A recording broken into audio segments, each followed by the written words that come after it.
Yes, good evening everyone. अपने class को continue करते हैं और ओवरहेड का आज है लेक्चर नंबर 3। आज एक नई टॉपिक भी मैं स्टार्ट करूंगा ओवरहेड के अंदर। आज अपना क्लास है 3 चैप्टर ओवरहेड का। ओवरहेड का, ठीक है। ओवरहेड चैप्टर मस्ट प्रोबेबली एक और लेक्चर लगेगा। 4 लेक्चर में हम लोग खत्म कर देंगे ओवरहेड को। क्लास की स्टार्ट एक क्वेश्चन से करते हैं। लास्ट लेक्चर में हमने क्या पढ़ा था? तो ओवरहेड अगर चैप्टर देखोगे आप, तो वहां पे मैंने आपको बताया था कि टोटल जो अपना प्रैक्टिकल कवरेज होगा वो होगा डिस्ट्रीब्यूशन ऑफ ओवरहेड,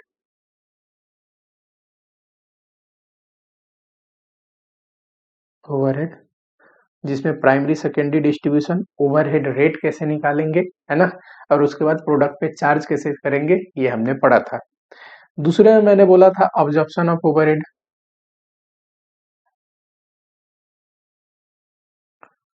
और यहाँ पे मैंने बोला था under over recovery of overhead. जब प्रोडक्ट पे हम ओवरहेड चार्ज करते हैं, रिकवर करते हैं प्रोडक्ट को बेच के, तो वहां पे अंडर ओवर रिकवरी होती है, तो उसकी ट्रीटमेंट कैसे करते हैं। और लास्ट मैंने बताया था कि मशीन आवर रेट निकालना सीखेंगे, और मशीन और रेट से रिलेटेड क्वेश्चन सेपरेट टॉपिक में कवर करेंगे। सेपरेट एक थर्ड जो टॉपिक है अपना, वो मशीन और रेट से रिलेटेड होगा। ठीक, आज मस्ट प्रोबेबली ये टॉपिक हम लोग एंड कर देंगे खत्म करके। उससे पहले डिस्ट्रीब्यूशन ऑफ ओवरहेड में कुछ पास्ट के क्वेश्चन करते हैं, ठीक है। आज ये एक बहुत बढ़िया क्वेश्चन है, इंपॉर्टेंट क्वेश्चन है। एग्जामिनेशन पॉइंट ऑफ व्यू से तो नहीं बोलूंगा, क्योंकि इस क्वेश्चन में 4 रिक्वायरमेंट है ना।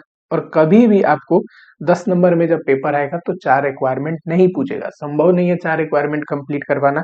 लेकिन ये जो रिक्वायरमेंट है ना, इसमें जो कंसेप्ट है, वो कंसेप्ट अगर आपको अच्छे से पता हो तो हो सकता है इन कंसेप्ट को यूज करके छोटा क्वेश्चन भी फ्रेम कर दे, ठीक है।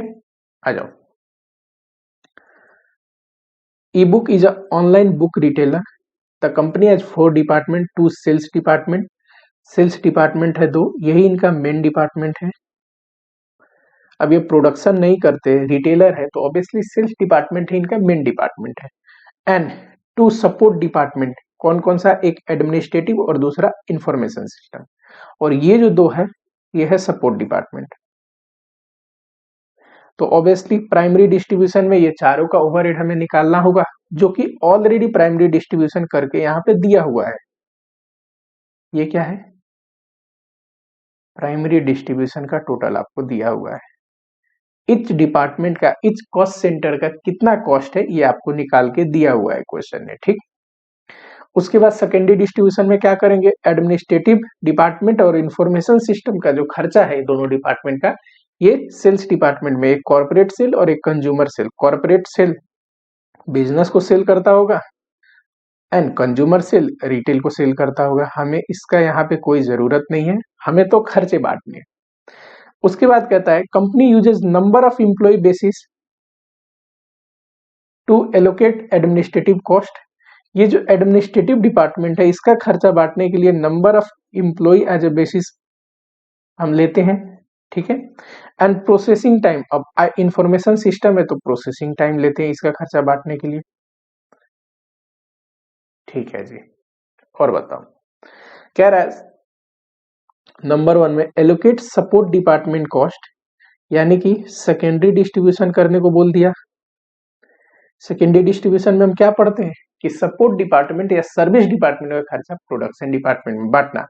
टू सेल्स डिपार्टमेंट, यही इनका मेन डिपार्टमेंट है, तो इन्हीं पे बांटना है। Using direct method, direct method मतलब जहां पे सेल सपोर्ट डिपार्टमेंट का खर्चा प्राइमरी डिपार्टमेंट में, मेन डिपार्टमेंट में बांट देते हैं किसी बेसिस को यूज करके। और बेसिस यहाँ पे हमें दिया हुआ है ना। तो पहला रिक्वायरमेंट फटाफट से करो।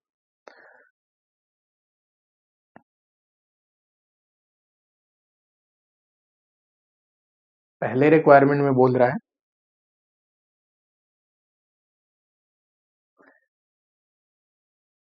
डिस्ट्रीब्यूशन ऑफ ओवरहेड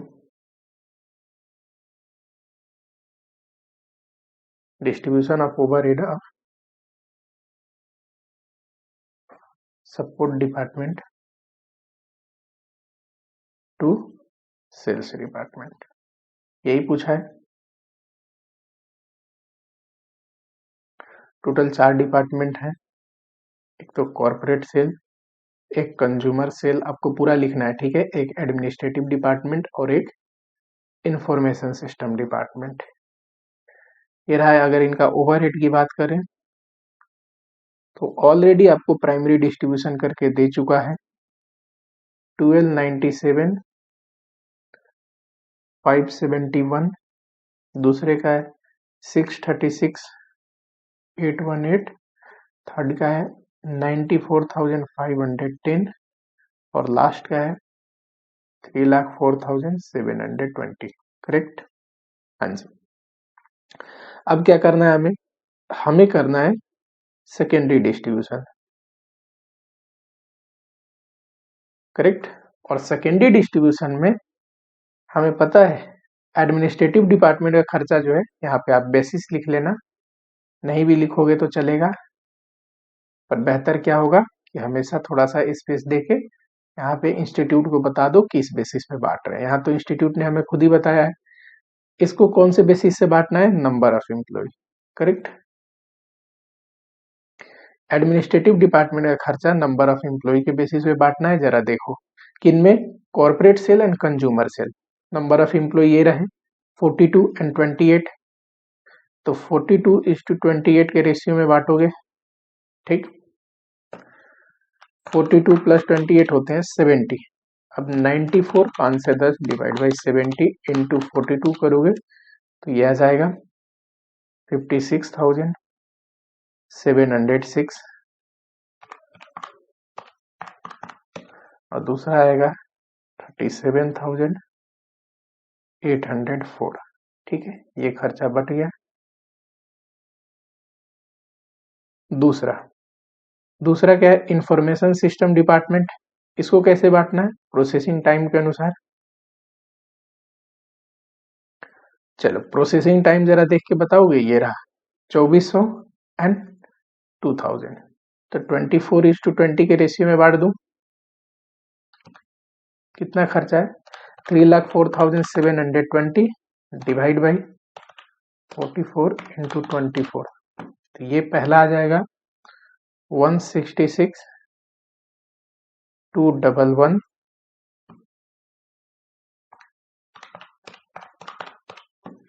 दूसरा आएगा 138,509। ये टोटल बट गया 3,04,720। पहला रिक्वायरमेंट यही था क्वेश्चन का। करो टोटल करो।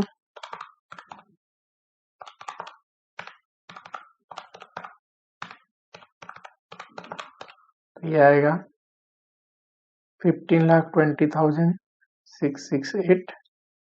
Second number 636,818 plus 37,804 plus 138,509। दूसरा आएगा 8,13,131। ठीक, चलो सेकेंड रिक्वायरमेंट जरा देखते हैं। दूसरे में कह रहा है rank the support department based on percentage of their service rendered to each support department.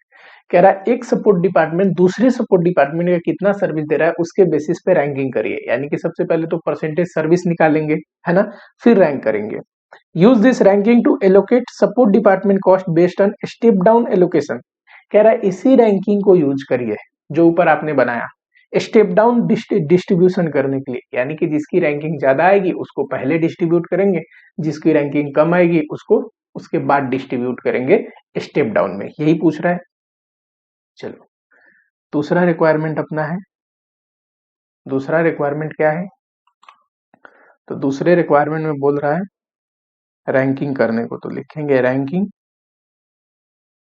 Based on percentage of service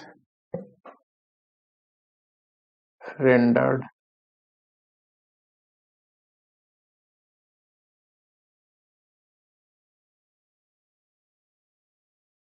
सबसे पहले देखो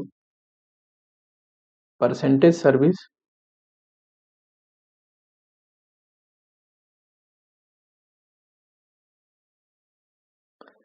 सबसे पहले निकालते हैं कि administrative department information system department को कितना सर्विस रेंडर करता है, और ये परसेंटेज कैसे निकालना है। तो एडमिनिस्ट्रेटिव डिपार्टमेंट का देख रहे हैं तो नंबर ऑफ एम्प्लॉय के बेसिस पे जरा देखो, number of employee information system में कितना है 21 और टोटल एम्प्लॉय तीनों डिपार्टमेंट का बोला जाए तो 42 28 21, जरा करके दिखाना कितना होगा। 42 प्लस 28 70 प्लस 21 91 इंटू 100 करोगे तो ये आएगा 21 divide by 91 into 100 23.08%। Similarly percentage service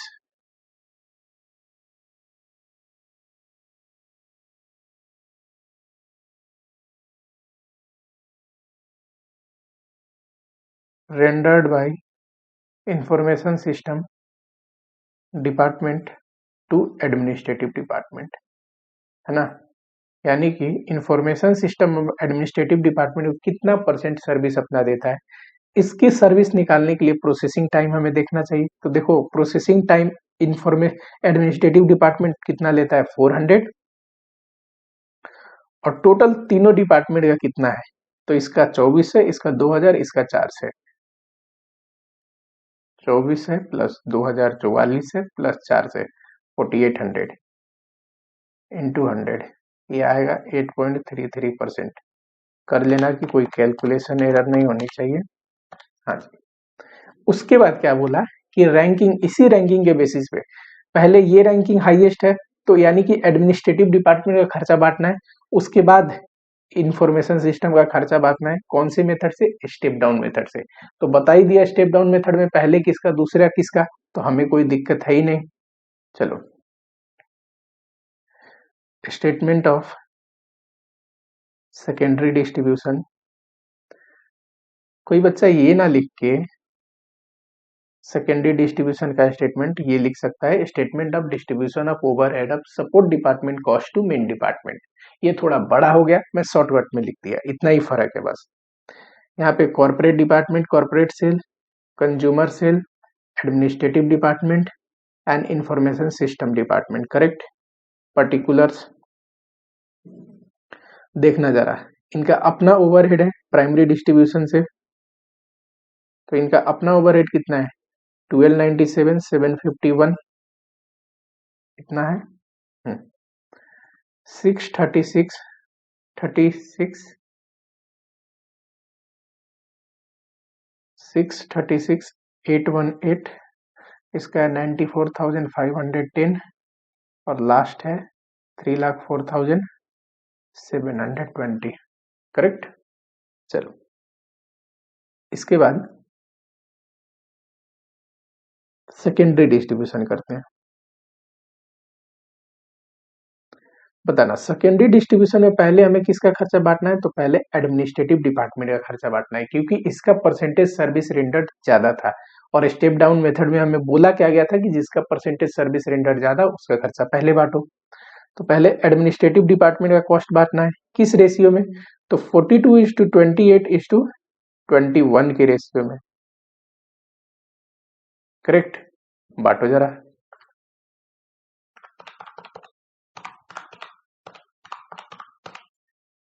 तो ये आएगा 43 620।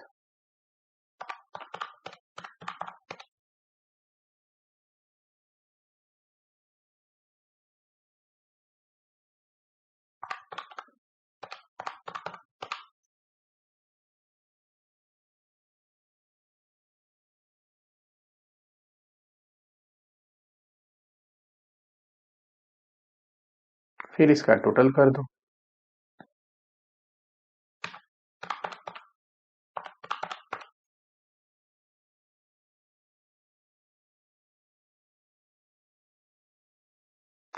और दूसरे में इंफॉर्मेशन सिस्टम का बांटना है। स्टेप डाउन मेथड क्या बोलता है, most serving to least serving, यानी कि ये तीनों, इसका तीनों में बंटना था। अब इंफॉर्मेशन सिस्टम का सिर्फ corporate sale and consumer sale में बटेगा, किस रेशियो में, प्रोसेसिंग टाइम देखो, प्रोसेसिंग टाइम कहाँ पे है, ध्यान से देखो 24:20 के रेशियो में, तो इसका बटेगा 24:20 के रेशियो में। टोटल खर्चा कितना है, 3,26,510।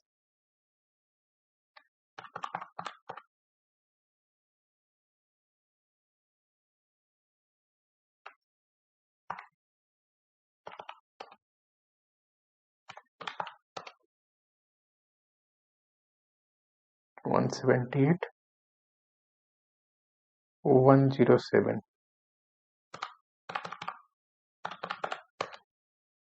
दूसरा है 148,243, ये हो गया टोटल, और ये 3,26,530 बट भी गया।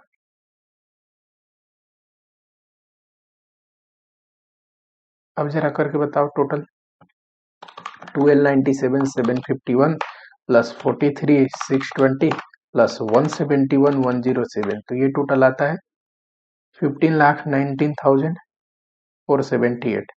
दूसरा टोटल करो, 636,818 प्लस 29,080 प्लस 148,243, ये आ गया 814,141।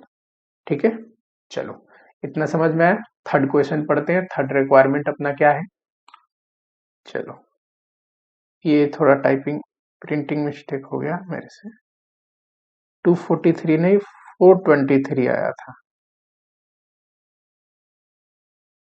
423, अकॉर्डिंगली यहाँ पे चेंज कर लेना, यहाँ पे आना चाहिए, फिर चेंज करो, प्लस 29,080 प्लस 636,818, 321। ठीक है, चलो उसके बाद क्या पूछ रहा है, how would you have rank support department differently. कह रहा है सपोर्ट डिपार्टमेंट को डिफरेंटली आप कैसे रैंक कर सकते थे। अभी इंस्टीट्यूट ने हमसे कैसे रैंक करा है, परसेंटेज सर्विस रेंडर्ड। अगर रूपी अप्रोक्सीमेट आएगा, सिमल्टेनियस या रिपीटेड जो रेसिप्रोकल है उसमें एग्जैक्ट आता है, पर अप्रोक्स अगर रूपी कॉस्ट रेंडर देखा जाए तो कितना होगा,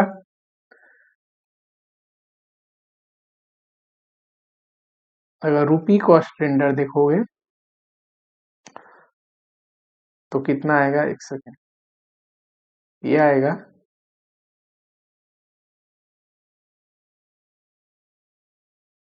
रूपी कॉस्ट ऑफ सर्विस रेंडर्ड, अगर देखा जाए रेंडर्ड,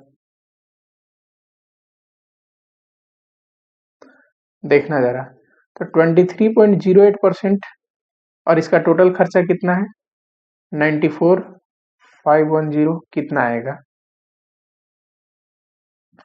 94,510 इंटू 0, या 21,000, ये अप्रोक्स है। ठीक है, वैसे ही इसका निकालोगे तो 8.33%, और इसका टोटल खर्चा कितना है 3,04,720, तो अप्रोक्स अगर रुपी में देखोगे तो कितने वैल्यू का सर्विस रेंडर किया, कितने कॉस्ट का सर्विस रेंडर किया, तो ये आएगा लगभग 25,383, और रुपी के टर्म्स में देखोगे तो आईटी सिस्टम ने, इंफॉर्मेशन सिस्टम ने ज्यादा रुपी का कॉस्ट रेंडर किया, सर्विस रेंडर किया ज्यादा कॉस्ट का, इन कंपेयर टू ये एडमिनिस्ट्रेटिव डिपार्टमेंट। तो दूसरा अल्टरनेटिव तरीका ये हो सकता है कि पहले इंफॉर्मेशन सिस्टम के डिपार्टमेंट का ओवरहेड डिस्ट्रीब्यूट कर दीजिए स्टेप मेथड में, उसके बाद एडमिनिस्ट्रेटिव डिपार्टमेंट का। ये थ्योरेटिकली पूछा है, बस आपको थ्योरेटिकली जवाब देना है, करके नहीं दिखाना। ठीक है, चलो चौथे नंबर में फिर पूछ रहा है, allocate the support department cost to sales department using reciprocal allocation.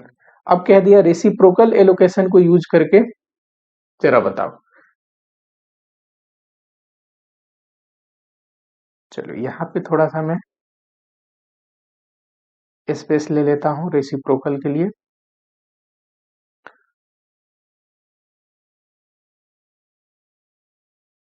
जो अपना चौथा रिक्वायरमेंट है वो क्या है, रेसिप्रोकल मेथड से। अब रेसिप्रोकल में 3 मेथड है, तीनों में से कोई सा भी करो सेम ही आंसर आना है। मैं कौन से मेथड से कर दे रहा हूं? Simultaneous equation.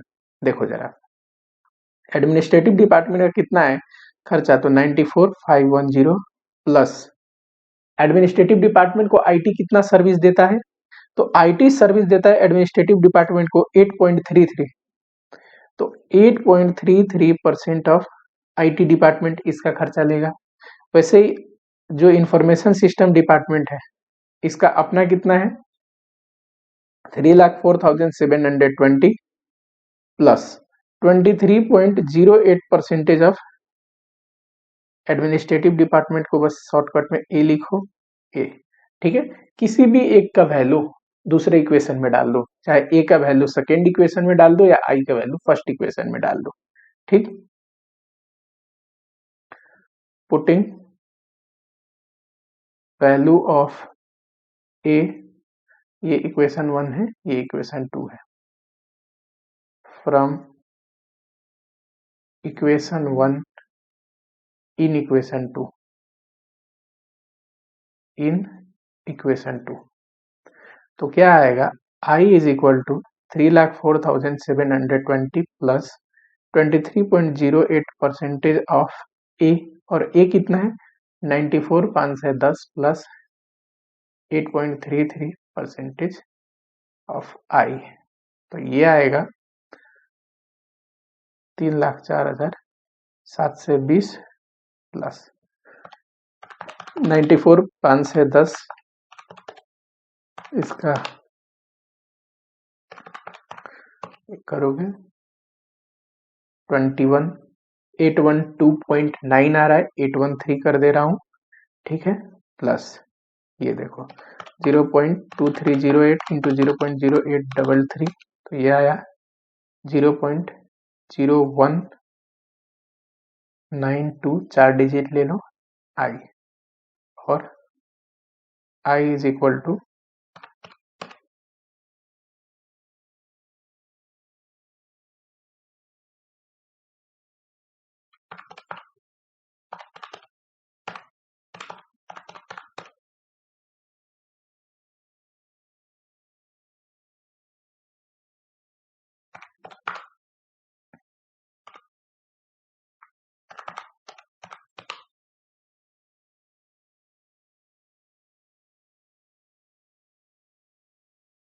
ये तो इंफॉर्मेशन सिस्टम का आया overall gross overhead. Similarly administrative department का ग्रोस ओवरहेड लिखोगे तो ये आएगा 94,510, इतना तो अपना था ही, प्लस कितना 8.33% ऑफ आईटी ना, तो 8.33% ऑफ कितना 332,925, तो ये आएगा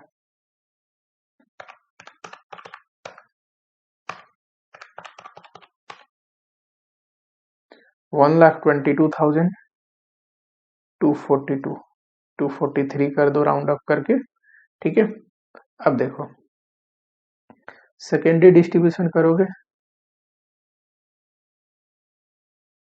दो है ना, एक कॉर्पोरेट और एक कंज्यूमर, इनका अपना प्राइमरी डिस्ट्रीब्यूशन से ओवरहेड कितना आया है 12,97,751, तो दूसरे का है 6,36,818। अब करते हैं सेकेंडरी डिस्ट्रीब्यूशन, और सेकेंडरी डिस्ट्रीब्यूशन में अगर एडमिनिस्ट्रेटिव का देखोगे, जरा देखो तो एडमिनिस्ट्रेटिव का कितना खर्चा है 122,243। अब 122,243 इसको, इसका देखो अगर परसेंटेज निकालना है तो नंबर ऑफ एम्प्लॉय के बेसिस पे निकालेंगे, कैसे निकलेगा, तो नंबर ऑफ एम्प्लॉय है 42 और टोटल तीनों का होगा 91। ठीक है, करो जरा, सिमिलरली इसका कितना आएगा 243 इंटू 28 डिवाइड बाई 91,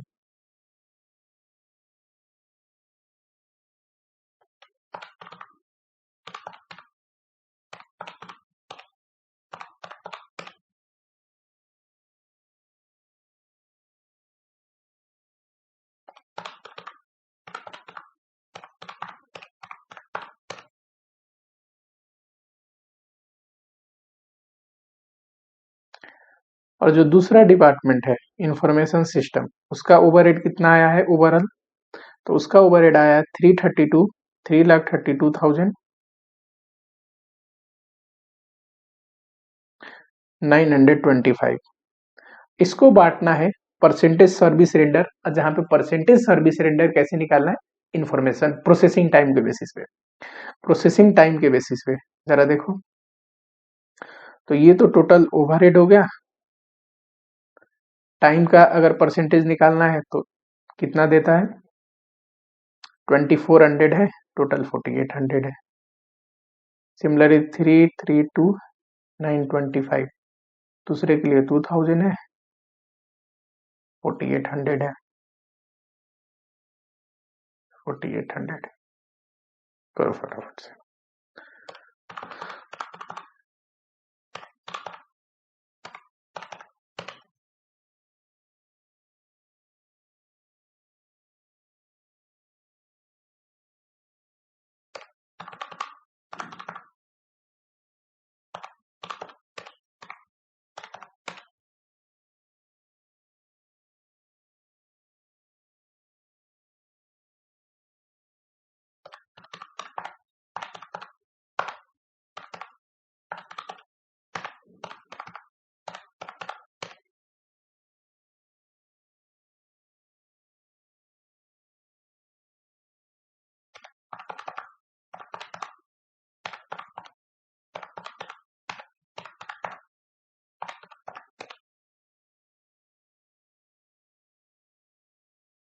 ठीक है, फटाफट से नोट करो, अगले क्वेश्चन की ओर जाते हैं, बहुत टाइम लग रहा है।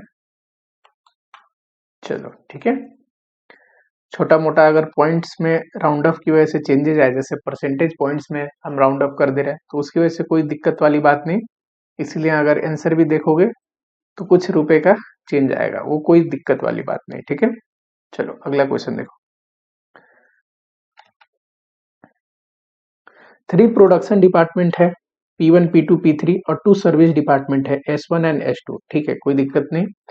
और डेटा यहाँ पे दिया हुआ है, ये जो है ये क्या है, कॉमन एक्सपेंस, कॉमन ओवरहेड। क्यों दिया है, अपोर्शनमेंट के लिए,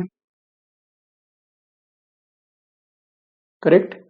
खर्चे हैं, रेंट का है, जनरल लाइटिंग है, इनडायरेक्ट वेजेज है, पावर का खर्चा है, डेप्सन है, इंश्योरेंस है, अदर इन्फॉर्मेशन। अदर इन्फॉर्मेशन में देखो डायरेक्ट वेजेज, डायरेक्ट खर्चा प्रोडक्शन डिपार्टमेंट का नहीं लेते, लेकिन सर्विस डिपार्टमेंट का लेंगे। हॉर्स पावर दिया है, कॉस्ट ऑफ मशीनरी दिया है, फ्लोर एरिया दिया है, नंबर ऑफ लाइट्स पॉइंट दिया है, प्रोडक्शन आवर वर्क दिया है। देखना जरा, रेंट फ्लोर एरिया के बेसिस पे बटेगा, यहाँ पे लिख लो, फ्लोर एरिया के बेसिस पे बटेगा, correct. Similarly general lighting light points के बेसिस पे बटेगा, ऑलरेडी दे रखा है क्वेश्चन में। इनडायरेक्ट वेजेज डायरेक्ट वेजेज के बेसिस पे बटेगा, पावर हॉर्स पावर के बेसिस पे बटेगा। अगर कोई बच्चा horse power into production hours कर दे तो ये भी गलत नहीं होनी चाहिए, पर हॉर्स पावर के बेसिस पे बांटना। जनरली जब मशीन आवर दिए ना, तब horse power into machine our करना। प्रोडक्शन आवर या फिर जो आवर वर्क करके दे रहा है उसको नहीं भी इनटू करोगे, सिर्फ हॉर्स पावर के बेसिस पे करोगे तो ज्यादा बेहतर है। ऐसे ही इंस्टीट्यूट सॉल्यूशन प्रोवाइड करता है। लॉजिकल देखोगे तो दोनों ही एजम्पशन सही होनी चाहिए मेरे हिसाब से। Depreciation on machinery book value of machine के बेसिस पे, insurance book value of machine के बेसिस पे। ठीक, चलो यहाँ पे मेरे समझाने लायक कुछ नहीं है इससे ज्यादा, फटाफट से। ये इंपॉर्टेंट क्वेश्चन है, मार्क करना। इसमें 2 पॉइंट मुझे पढ़ाने हैं, और ये जो 2 पॉइंट है बाई चांस एग्जामिनेशन में आ गया तो बहुत सारे बच्चों से मिस्टेक हो सकता है। A company has 3 production department, M1, M2, A1, 3 service department, out of which 1 engineering service department servicing M1 and M2। ध्यान से देखना, 3 हमारे पास प्रोडक्शन डिपार्टमेंट है, अभी तक जो क्वेश्चन बोला 3 सर्विस डिपार्टमेंट है, करेक्ट। जिसमें से जो इंजीनियरिंग वाला है वो सर्विस किसको देता है, सिर्फ M1 एंड M2, यानी कि ये A1 को सर्विस नहीं देता इंजीनियरिंग डिपार्टमेंट, कोई दिक्कत नहीं। ये इनडायरेक्ट वेजेस दिया है हर एक डिपार्टमेंट का, ये क्या है। और इनडायरेक्ट सप्लाई, सप्लाई का मतलब indirect material, indirect material, indirect wages और इनडायरेक्ट मटेरियल, ये है बच्चे एलोकेशन। एलोकेटेड खर्चा प्राइमरी डिस्ट्रीब्यूशन में पहले एलोकेशन डालते हैं ना, वही खर्चा दे रखा है, हर एक डिपार्टमेंट का दिया हुआ है। और ये जो कॉमन कॉस्ट है इसको क्या बोलते हैं, common cost to be apportionment के लिए दिया हुआ है, करेक्ट। जरा देखो, डेप्रिसिएशन है, इंश्योरेंस है, मशीन से रिलेटेड है, बुक वैल्यू ऑफ मशीन के बेसिस पे बटेगा। यहाँ देखो बुक वैल्यू ऑफ मशीन दे रखा है, और क्या क्या दिया है, तो एरिया दिया है, हॉर्स पावर आवर्स दिया है, प्रोडक्शन लेबर आवर दिया है, और मशीन आवर दिया है। चलो, इंश्योरेंस ऑफ बिल्डिंग वैसे तो फ्लोर एरिया के बेसिस पे बटना चाहिए, लेकिन यहाँ पे एक छोटा सा नोट दिया है, क्या बोला है कि टोटल बिल्डिंग इंश्योरेंस, देखो दो ही पॉइंट मुझे पढ़ाने हैं इसमें, एक ये और दूसरा रेंट का, तो फटाफट से सुन लो, और पूरा बेसिक है, जितना अभी तक कर रहे थे सेम वैसे ही है। इंश्योरेंस ऑफ बिल्डिंग के लिए क्या बोलता है, टोटल बिल्डिंग का जो प्रीमियम है for M1 is 1/3 of annual premium. अब टोटल प्रीमियम है 3240, इसका 1/3 जरा करो, 3240 डिवाइड बाई 3 करोगे 1080।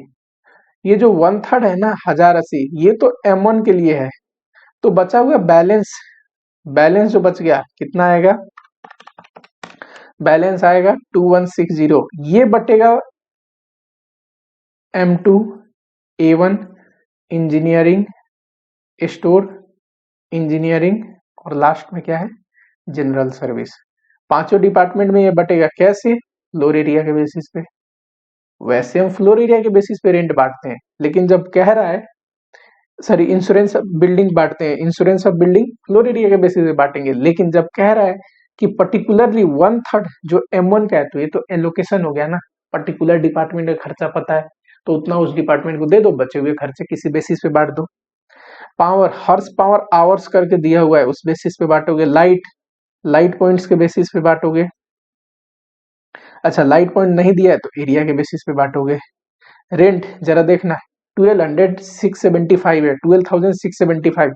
General department is allocated in building owned by company. यहाँ पे 6 डिपार्टमेंट है ना, उनमें से एक जनरल डिपार्टमेंट ऐसा है जो अपनी ही कंपनी की बिल्डिंग है, रेंटेड बिल्डिंग नहीं है, तो ऑब्वियसली रेंट का खर्चा इस पे तो नहीं बटनी चाहिए। इट इज वैल्यूड एट 6000, जो बिल्डिंग में है वो बिल्डिंग की वैल्यूएशन 6000 हुआ है, and charge to notional cost at the rate 8% per annum. अब 6000 का 8% अगर आप करोगे, 6 8 जा 48, 4 से 80 रुपया आएगा, ठीक। This cost is additional to rents on above. कह रहा है 12,675 है ना रेंट, ये एक्चुअल रेंट पेड है, ये 5 डिपार्टमेंट यूज करते हैं। कौन कौन से, तो कह रहा है M1, M2, A1 स्टोर और इंजीनियरिंग, और जनरल जो डिपार्टमेंट है ना वो ये यूज करता ही नहीं, तो ये रेंट इनमें बटेगा फ्लोर एरिया के बेसिस पे, करेक्ट। और जो general engineering, sorry general department है, इंजीनियरिंग बोल रहा हूँ, जनरल डिपार्टमेंट है, उस पे नोशनल रेंट आ रहा है 4 से 80 रुपया। अपनी बिल्डिंग में, बिल्डिंग की वैल्यूएशन किया हमने 6000 और 8% पर एनम, यानी कि 4 से 80 रुपया रेंट निकाल दिया। ध्यान से सुनना जरा, ये क्या है, नोशनल रेंट, क्या खर्चे में डालेंगे। आपको एक बात याद आ रहा होगा, डे 1 में पढ़ाया था कि सर कॉस्ट का मतलब आपने पढ़ाया था, cost means expenditure incurred whether actual और notional for production of goods and services, तो इस हिसाब से तो डालना चाहिए। लेकिन अब उसका एक्सटेंडेड वर्जन जरा पढ़ो, जब भी नोशनल खर्चे की बात आए ना, ये नोट्स में लिखना है आपको, नोशनल एक्सपेंस का बात आए, तो अगर रेगुलर प्रोडक्ट प्राइसिंग कर रहे हैं हम, प्रोडक्ट प्राइसिंग यानी कि जो प्रोडक्ट हम बेचते हैं, जो हमारा रेगुलर प्रोडक्ट है, उसकी कॉस्ट निकाल रहे हैं या सेलिंग प्राइस निकाल रहे हैं, तो उसमें खर्चे में नहीं लेंगे, not to be taken as a cost. अब जब हम डिसीजन मेकिंग कर रहे हैं, डिसीजन मेकिंग का मतलब कोई ऑफर एक्सेप्ट करे कि ना, कोई नया प्रोडक्ट बनाए कि ना, जब भी कोई डिसीजन ले रहे हैं तो वहां पे इंक्लूड करेंगे, इंक्लूडेड इन कॉस्ट। अब जरा ध्यान से बताओ, हम जो कर रहे हैं अभी अपनी नॉर्मल खर्चे निकाल रहे हैं, क्यों निकाल रहे हैं कि प्रोडक्ट पे चार्ज कर पाए, प्रोडक्ट पे चार्ज करेंगे तभी तो सेलिंग प्राइस पता चलेगा, प्रोडक्ट को सेल करेंगे, यानी कि रेगुलर प्रोडक्ट प्राइसिंग का हिस्सा है, नॉर्मल कॉस्ट अकाउंटिंग सिस्टम में नहीं लेना चाहिए हमें इस कॉस्ट को, तो इस खर्चे को नहीं लेंगे, और क्या। चलो, बचा हुआ सॉल्यूशन यहाँ प्रोवाइडेड है, जो चीज 2 चीज एक्सप्लेन करना था मैंने बता दिया आप लोगों को। अगला क्वेश्चन ये देखो, बहुत ही बेसिक क्वेश्चन है। यहाँ पे देखना, इनडायरेक्ट मटेरियल इनडायरेक्ट लेबर दिया हुआ है, ये क्या है, एलोकेशन है। अच्छा, सुपरिटेंडेंट सैलरी दिया है, ये भी क्या है, एलोकेशन है। तो ये तो फटाफट से डाल दोगे। फ्यूल एंड हीटिंग, इसके लिए देखो, हीटिंग के लिए एक इंडिकेटर आता है, रेडिएटर सेक्शन ये दिया हुआ है, तो रेडिएटर सेक्शन के अनुसार बांटोगे। पावर के लिए हॉर्स पावर दिया हुआ होना चाहिए, नहीं दिया। अगर हॉर्स पावर नहीं दिया तो देखो उसके रिप्लेसमेंट में किलोवाट आवर्स दिया है। रेंट फ्लोर एरिया के बेसिस पे बांटोगे। इंश्योरेंस मशीन का है तो बुक वैल्यू ऑफ मशीनरी के बेसिस पे बांटोगे। मिल नंबर ऑफ एम्प्लॉय के बेसिस पे बांटोगे। बताओ एम्प्लॉय से रिलेटेड खर्चा जैसे कि कैंटीन हो गया, मिल हो गया, है ना, टाइम कीपिंग डिपार्टमेंट का हो गया, अकाउंट डिपार्टमेंट का हो गया। क्या बोला था मैंने, नंबर ऑफ एम्प्लॉय के बेसिस पे, depreciation book value of machinery के बेसिस पे बांटोगे। ठीक, चलो उसके बाद ये जरा ध्यान से देखना।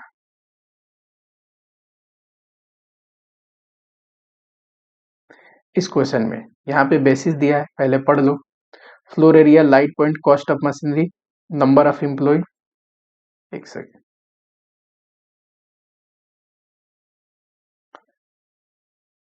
Floor area, light point, cost of machinery, number of employ, direct wages, horse power, और यह क्या है, वर्किंग आवर्स। ठीक है, चलो उसके बाद ये क्यों दिया है, ये सेकेंडरी डिस्ट्रीब्यूशन, दोनों सर्विस डिपार्टमेंट एक दूसरे को दे रहे हैं, यानी कि रेसिप्रोकल मेथड लगना है। रेसिप्रोकल में भी बताया नहीं तो कोई सा भी तीनों में से एक मेथड लगा सकते हो। ओवरहेड ऑब्जॉर्प्शन रेट पूछा है, रेट कैसे निकलता है, प्रोडक्शन डिपार्टमेंट का ओवरहेड डिवाइड बाई, ये कर दोगे वर्किंग आवर, तो ओवरहेड रेट पर आवर आ जाएगा, उसी रेट से चार्ज करना है प्रोडक्ट के ऊपर, simple. Lease rental floor area के बेसिस पे, है ना, बिल्डिंग का रेंट है। पावर, अब देखो पावर के लिए हॉर्स पावर दिया हुआ है। बहुत सारे बोलेंगे बच्चे कि sir horse power into working hour कर सकते हैं, कर तो सकते हो, बेहतर क्या होगा हॉर्स पावर करो, मशीन आवर होता तो horse power into machine our करते। ये तो सेकेंड, रुक जाना इस पे। इलेक्ट्रिसिटी लाइटिंग पॉइंट्स दिया हुआ है, तो लाइट पॉइंट्स के बेसिस पे, ये ना होता तो एरिया के बेसिस पे बांट देते।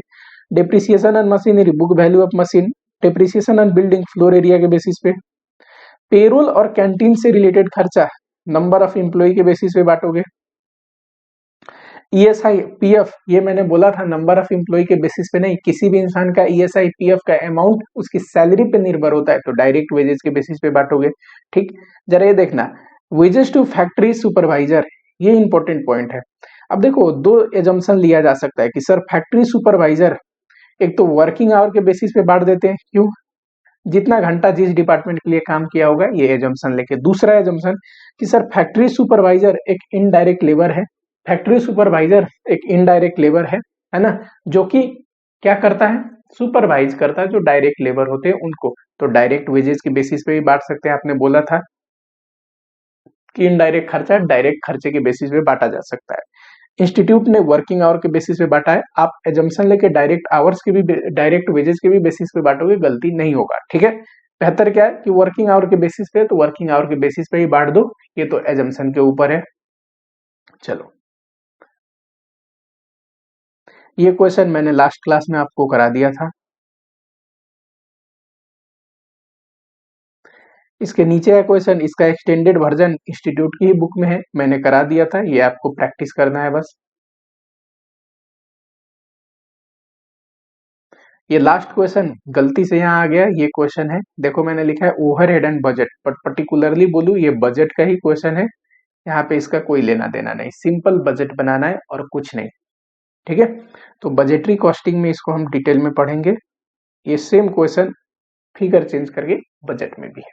चलो सेकेंड टॉपिक को स्टार्ट करते हैं, काफी अपना टाइम लग रहा है ओवरहेड में। और जो सेकेंड टॉपिक है वो है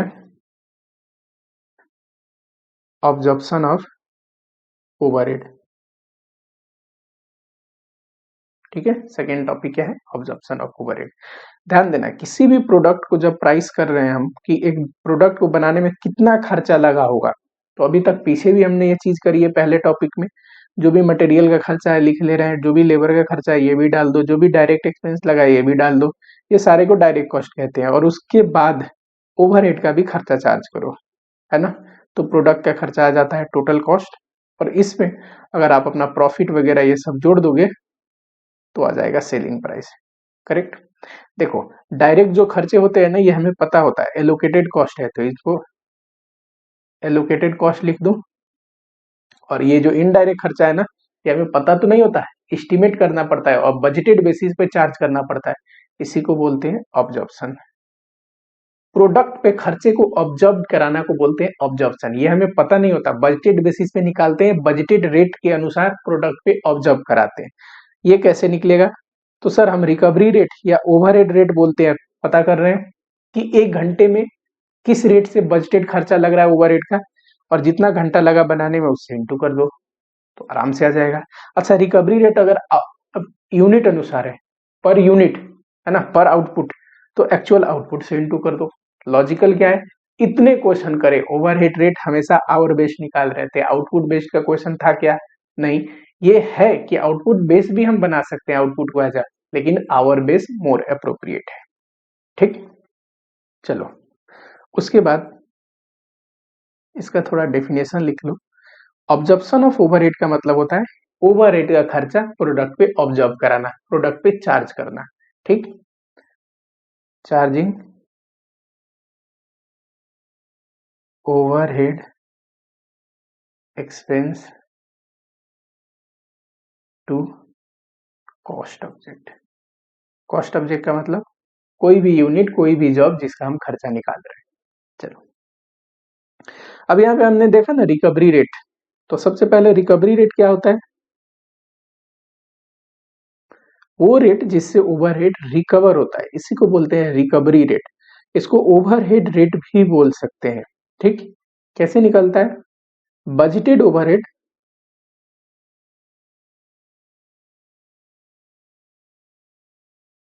divide by budgeted base.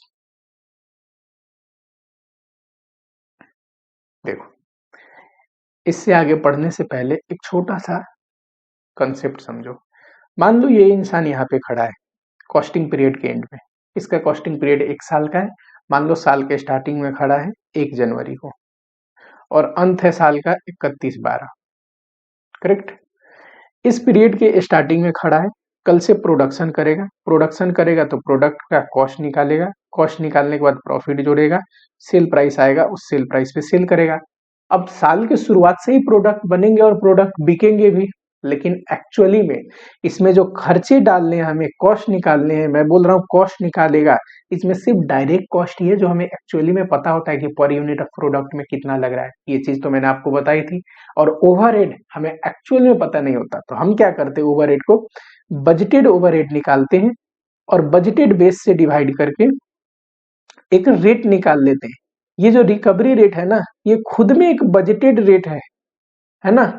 Actual में हो सकता है एक्चुअल ओवरहेड किसी और रेट से इनकर्ड हुआ हो, और प्रोडक्ट पे चार्ज कर देते हैं। साल भर प्रोडक्ट बिकता है और बिकने के बाद जो हम खर्चे चार्ज करें उतना ही हम रिकवर कर पाते हैं, उसको बोलते हैं रिकवर्ड ओवरहेड। और साल के अंत में जब हम टोटल खर्चे जोड़ते हैं तो हमें एक्चुअल ओवरहेड पता चलता है। ठीक, रिकवर्ड मतलब जो बजटेड रेट से चार्ज करके प्रोडक्ट बेच के हमने रिकवर किया। एक्चुअल मतलब एक्चुअल में कितना खर्चा लगा। एक ओवरहेड का खर्चा है जो टोटली एक्चुअल में आपको कितना लगने वाला है साल में, स्टार्टिंग में आपको नहीं पता रहता। ठीक, चलो तो ये बजटेड बेसिस पे प्रोडक्ट पे चार्ज करते हैं, उस बजटेड बेसिस को बोलते हैं रिकवरी रेट। चलो सबसे पहले इसमें कंपोनेंट है budgeted overhead. Sir budgeted overhead कैसे निकलेगा? अभी तक तो आप निकाल रहे थे, मान लो ये 2 प्रोडक्शन डिपार्टमेंट है, 2 सर्विस डिपार्टमेंट है, इनका बजटेड ओवरहेड निकालना हो तो प्राइमरी डिस्ट्रीब्यूशन करो, पता करो प्राइमरी डिस्ट्रीब्यूशन से कितना खर्चा किसका है, फिर सेकेंडरी डिस्ट्रीब्यूशन करो और इससे हमें ये पता चल जाएगा कि टोटल प्रोडक्शन डिपार्टमेंट पे कितना खर्चा आ रहा है। ये जो ओवरहेड है ना प्रोडक्शन डिपार्टमेंट को, जो प्राइमरी सेकेंडरी डिस्ट्रीब्यूशन से हम एस्टिमेट कर रहे हैं, this is the budgeted overhead, है ना? चलो दूसरा बजटेड बेस।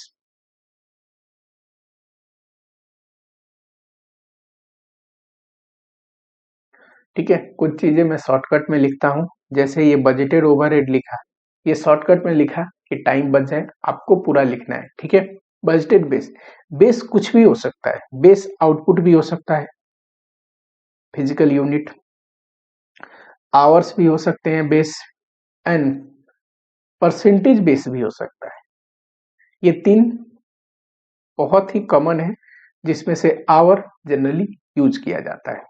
फिजिकल यूनिट है ना, अगर फिजिकल यूनिट से डिवाइड करोगे, अगर फिजिकल यूनिट से डिवाइड करोगे तो जो रिकवरी रेट आता है ना वो पर यूनिट आएगा। अब पर यूनिट आएगा तो सीधा ही प्रोडक्ट उतना डाल दो, क्योंकि ये तो पर ही यूनिट आया है। आवर्स में लेबर आवर भी हो सकते हैं, मशीन आवर भी हो सकते हैं, कॉम्बिनेशन भी हो सकता है इनका, labour our and machine our.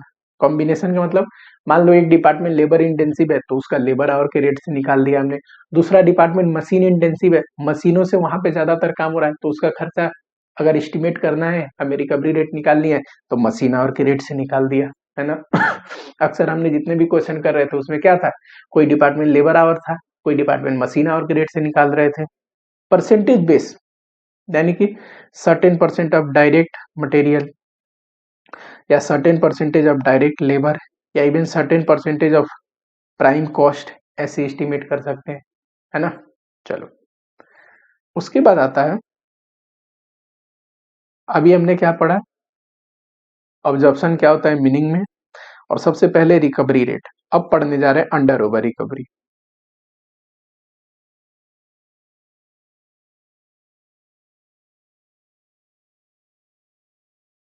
देखो मैंने आपको बताया ना कि हम बजटेड बेसिस पे चार्ज करते हैं ओवरहेड का खर्चा प्रोडक्ट पे।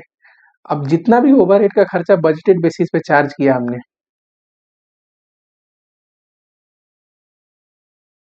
वो साल भर प्रोडक्ट के बेच के जो ओवरहेड रिकवर्ड होगा उसको बोलते हैं रिकवर्ड ओवरहेड। ये कैसे निकलता है, रिकवरी रेट यही रेट से चार्ज किया था ना, है ना। अगर ये पर आवर है तो एक्चुअल आवर, पर आउटपुट है तो एक्चुअल आउटपुट, है ना। तो ये आ जाएगा रिकवर्ड ओवरहेड। इसमें से एक्चुअल ओवरहेड अगर हम घटा दें तो ये आ जाता है अंडर ओवर रिकवरी। याद रखना actual overhead related to production, यानी कि ओवरहेड में सिर्फ प्रोडक्शन से रिलेटेड जो खर्चा है ना वही लेना है। अगर आप देख रहे हो अंडर ओवर रिकवरी और ओवरहेड में कोई ऐसी भी खर्चा है, मान लो प्रीवियस ईयर का खर्चा ओवरहेड में डल रखा था, पिछले साल छूट गया था डालना, तो इस साल का खर्चा है ही नहीं, तो नहीं लेंगे, ठीक। तो ये आएगा under over recovery. For example recover किया हमने 4,20,000 और एक्चुअल में खर्चा लग गया 5,00,000, 80,000 हमने कम रिकवर किया ना, ये क्या है अंडर रिकवरी।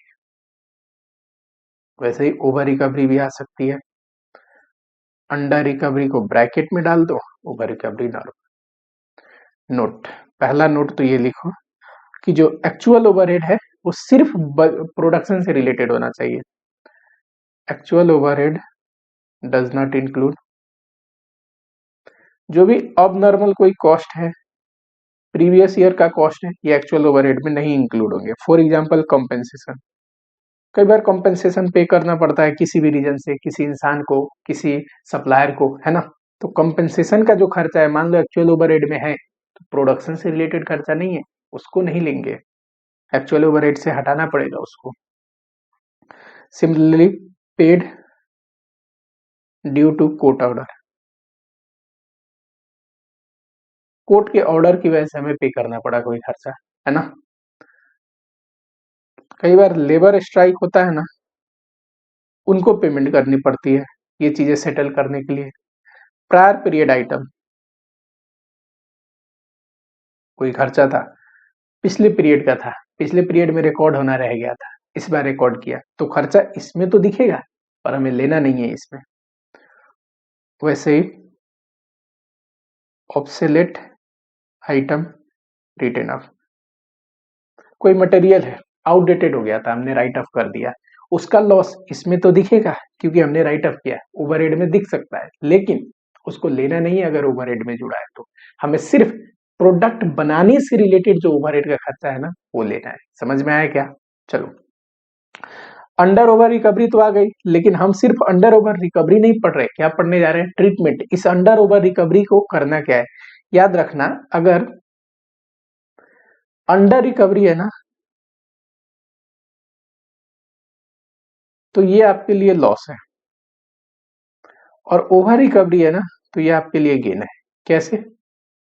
एक्चुअल में खर्चा मान लो 5,00,000 हुआ पर आप प्रोडक्ट बेच के सिर्फ 4,20,000 ही रिकवर कर पाए तो 80,000 का नुकसान हो गया, और क्या। और हो सकता है ज्यादा भी हो। एक्चुअल में आपने 6 लाख रिकवर किया पर खर्चा सिर्फ 4 लाख लगा, तो 2 लाख जो एक्स्ट्रा रिकवर कर लिया वो गेन है। सिंपल सी बात है। इसी लॉस और गेन की ट्रीटमेंट पढ़ने जा रहे हैं। अगला टॉपिक है treatment of under over recovery of overhead. Overhead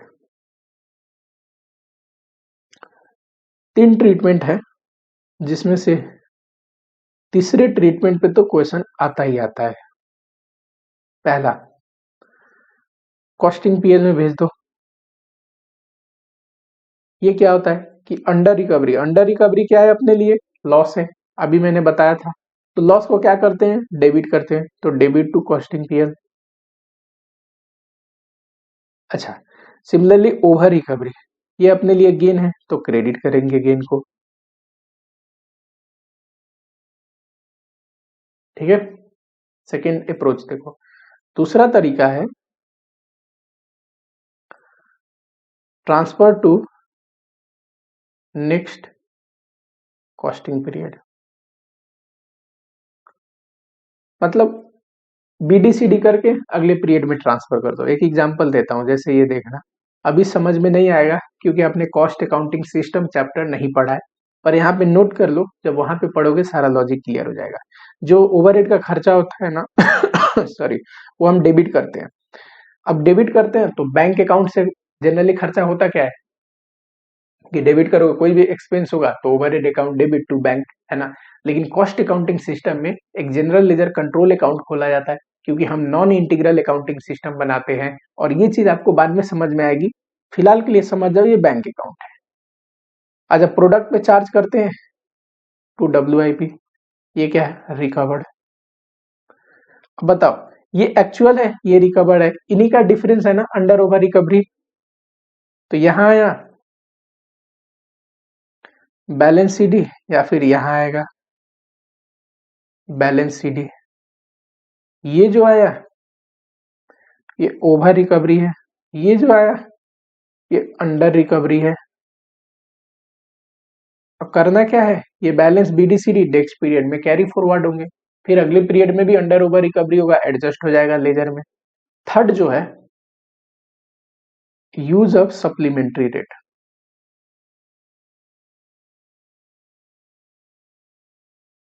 अब यहाँ पे स्पेस नहीं है इसके लिए, तो मैं क्या करता हूं, इसको यहां से कैरी फॉरवर्ड करता हूं कि ये कंसेप्ट कंटिन्यूड है। यूज ऑफ सप्लीमेंट्री रेट, जरा देखना है कि एग्जांपल लेते हैं। मान लो रिकवर्ड ओवरहेड है, ये कैसे निकालते हैं? Recovery rate into actual our, अगर पर आवर है तो, और एक्चुअल ओवरहेड घटा दोगे इसमें से, तो ये क्या आ जाएगा? Under over recovery, under over recovery of overhead. Correct.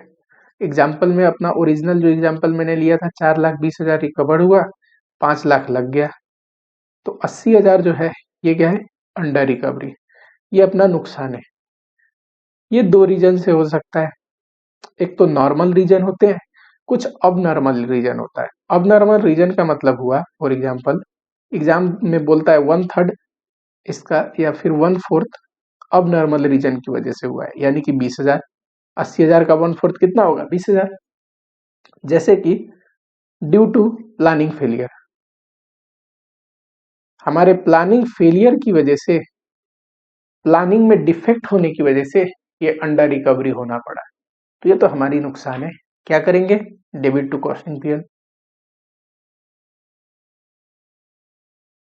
Balance जो है, जो कि हम मानते हैं नॉर्मल रीजन की वजह से हुई होगी, 60,000 बचा।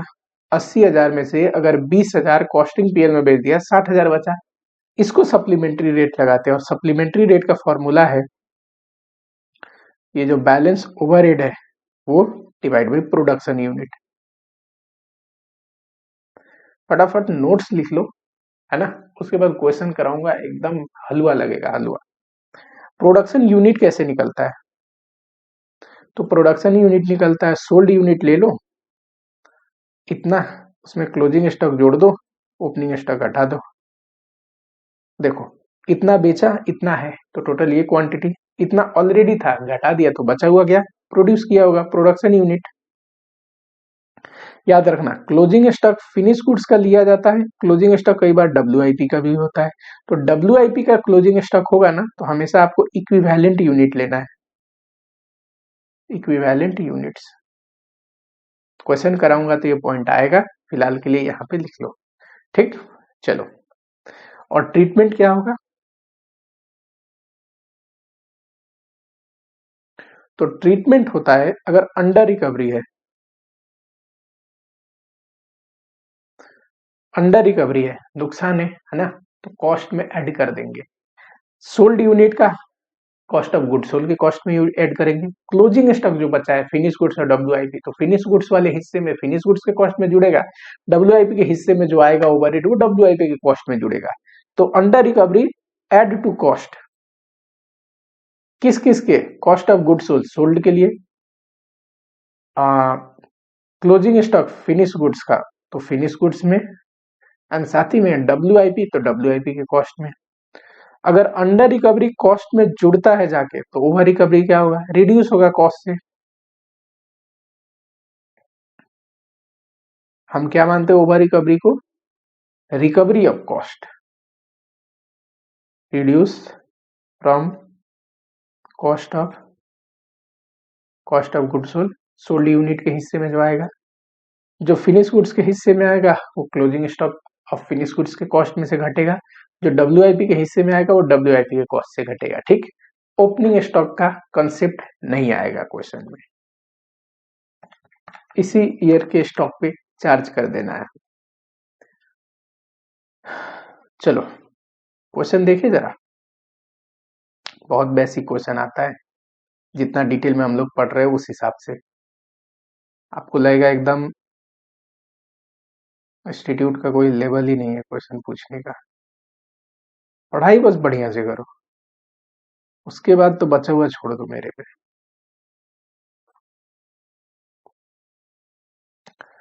देखना जरा, PQ manufacture a small scale product, single product and has adopted a policy to recover the production overhead by adopting a single और blanket rate। चलो एक और कंसेप्ट बोला तो हम यहीं पे पढ़ा देते हैं, ओवरहेड रेट। देखना जरा, यहाँ पे मैंने पढ़ाया था ना रिकवरी रेट, ओवरहेड रेट। अब इसी में एक कंसेप्ट यूज कर लो, यहाँ पे लिख लो, बाद में थ्योरी भी पूछते रहता है तो क्यों ना हम पढ़ ही लें। ओवरहेड रेट जो है ना, ये 4 टाइप के होते हैं। एक नॉर्मल, दूसरा प्री डिटरमाइंड रेट, थर्ड होता है सिंगल रेट, इसी को ब्लैंकेट रेट भी बोलेगा, और चौथा होता है मल्टीपल या फिर डिपार्टमेंट रेट। नॉर्मल रेट का मतलब होता है actual overhead divide by actual base, यानी कि किस रेट से एक्चुअल में ओवरहेड हमें इनकर्ड हुआ है उसको बोलते हैं नॉर्मल रेट, है ना। अगर एक्चुअल बेस आवर है तो ये से हमें ये पता चलता है कि एक्चुअल में ओवरहेड का खर्चा पर आवर कितना इनकर्ड हुआ है। ये प्री डिटरमाइन होता है budgeted overhead divide bye budgeted base, ये रिकवरी रेट भी बोलते हैं। प्री डिटरमाइंड रेट वो है जिस रेट से हम यूजुअली चार्ज करते हैं ओवरहेड का खर्चा प्रोडक्ट के ऊपर, ये एक बजटेड रेट है, ठीक। सिंगल एंड ब्लैंकेट रेट में क्या फर्क है, single and blanket and multiple rate में क्या फर्क है। पूरी फैक्ट्री के लिए एक सिंगल अगर ओवरहेड रेट हम यूज करते हैं तो उसको बोलते हैं सिंगल रेट, यानी कि इसको आप ऐसे लिख लो कि याद रहे, ओवरहेड फॉर फैक्ट्री, पूरी फैक्ट्री के लिए ओवरहेड ले लो, divide by base for factory, पूरी फैक्ट्री के बेस से डिवाइड कर दो, है ना। ये 2 केस में किया जाता है, बाई चांस एमसीक्यू में आ जाए। नंबर 1, अगर सिंगल प्रोडक्ट है, सिंगल प्रोडक्ट प्रोड्यूस होता है तब, या मल्टीपल प्रोडक्ट है, कोई दिक्कत नहीं, बहुत सारे प्रोडक्ट बनते हैं, लेकिन साथ ही में ये प्लस का मतलब एंड कंडीशन, दोनों साथ में होना चाहिए। Number 1, all product passes through all department. All product passes through all department. Logic अभी बता देता हूं, पहले लिख लो, passes through all department. And दूसरा जो कंडीशन है वो है average time in each department is same. कहने का मतलब है, अगर देखो एक ही प्रोडक्ट कंपनी में बन रही है तो कोई दिक्कत नहीं, पूरी कंपनी में जितनी डिपार्टमेंट है सबका खर्चा लो एक बेसिस पे चार्ज कर दो, यही तो प्रोडक्ट है ना। लेकिन अगर मल्टीपल प्रोडक्ट है तो अगर सारे प्रोडक्ट सारे डिपार्टमेंट को होके पास हो रहे हैं और सेम ही टाइम लगा रहे हैं तब भी कोई दिक्कत नहीं, ये प्रोसेस फॉलो किया जा सकता है कि पूरी डिपार्टमेंट का इंडिविजुअल ना निकाल के पूरी डिपार्टमेंट का ओवरहेड लो और एक पर्टिकुलर बेस से डिवाइड कर दो और चार्ज कर दो प्रोडक्ट के ऊपर। लेकिन मल्टीपल का मतलब होता है overhead rate for each department, हर एक डिपार्टमेंट का अलग ओवरहेड रेट। ये कैसे निकलता है, तो हर एक डिपार्टमेंट के लिए उसका ओवरहेड लोगे, ओवरहेड किसका, डिपार्टमेंट का, डिवाइड करोगे बेस से, किसका, डिपार्टमेंट का। फॉर एग्जांपल 3 डिपार्टमेंट है, P1, P2 एंड P3। तीनों डिपार्टमेंट का अलग अलग ओवरहेड रेट अगर हम निकालते हैं, मान लो ये लेबर डिपार्टमेंट है तो लेबर आवर रेट निकालेंगे, ये दोनों मशीन डिपार्टमेंट है, मशीन आवर रेट निकालेंगे, फिर प्रोडक्ट पे चार्ज करेंगे तो इसको लेबर आवर के बेसिस पे, इसको मशीन आवर कितना खर्चा हुआ उसके बेसिस पे। इसको बोलते हैं मल्टीपल या फिर डिपार्टमेंट ओवरहेड रेट। जो हमारा प्राइमरी और सेकेंडरी डिस्ट्रीब्यूशन के क्वेश्चन थे उसमें ज्यादातर हर एक डिपार्टमेंट का अलग रेट निकाल रहे थे, याद करो, absorption rate, overhead rate, that is the example of department या मल्टीपल रेट। चलो, थ्योरी के लिहाज से इंपॉर्टेंट था, यहीं पे पढ़ा दिया, थ्योरी लेक्चर में फिर से एक बार आपको याद दिलाऊंगा ही मैं। चलो, बजटेड ओवरहेड फैक्ट्री का कितना है, इतना, और बजटेड मशीन आवर इतना है। एक बात बताना, बजटेड ओवरहेड बताओ और बजटेड मशीन आवर बताओ तो रिकवरी रेट निकल जाएगा। रिकवरी रेट, रिकवरी रेट का फॉर्मूला है बजटेड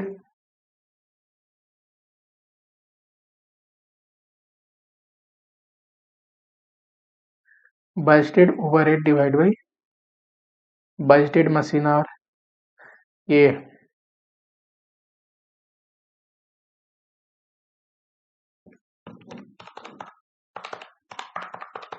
तो ये है 10.5, करेक्ट।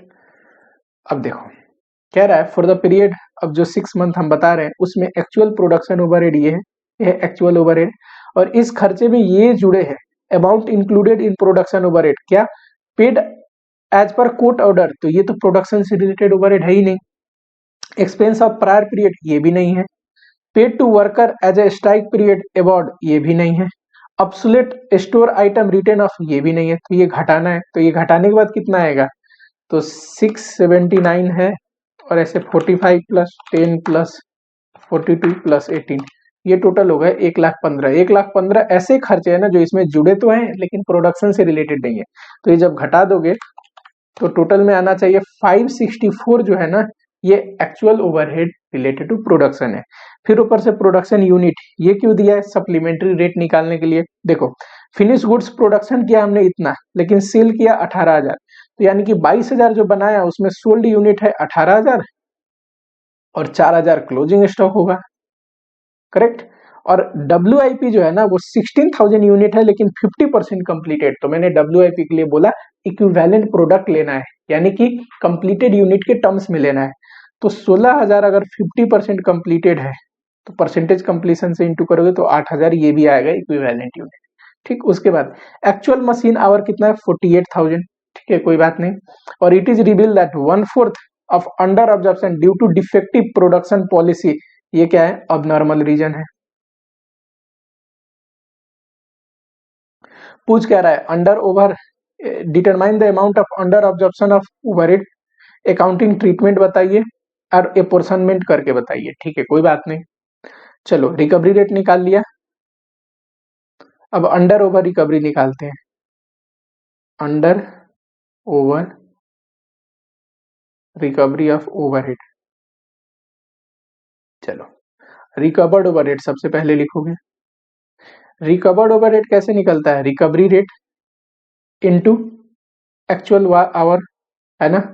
अब जबकि ये फॉर्मूला आपको याद हो गया तो मैं ये ना लिख के वैल्यू लिख देता हूँ। रिकवरी रेट कितना है? 10.5। एक्चुअल वर्किंग आवर कितना है? Actual machine our 48,000। तो रिकवर कितना होगा? 10.5 इंटू 48,000, ये आएगा 5,04,000। करेक्ट। इसमें से लेस कर दोगे एक्चुअल ओवरहेड। एक्चुअल ओवरहेड कितना है? एक्चुअल ओवरहेड 6 कितना है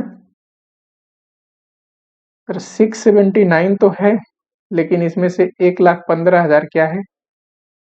प्रोडक्शन से संबंधित नहीं है। तो 679 में से 1,15 घटा दोगे तो ये आएगा 564। तो जो 60,000 है ना, ये आया अंडर रिकवरी।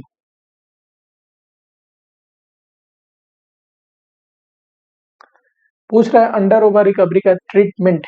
तीनों ट्रीटमेंट आपको निकाल बताने हैं कि एक तो है ये अंडर रिकवरी क्या होगा? Debit to costing period. दूसरा carry forward to next costing period. Third जो ट्रीटमेंट है वो तीसरे पॉइंट में पूछा है, अपोर्शन करके बताइए। तो तीनों ट्रीटमेंट आपको लिखना है।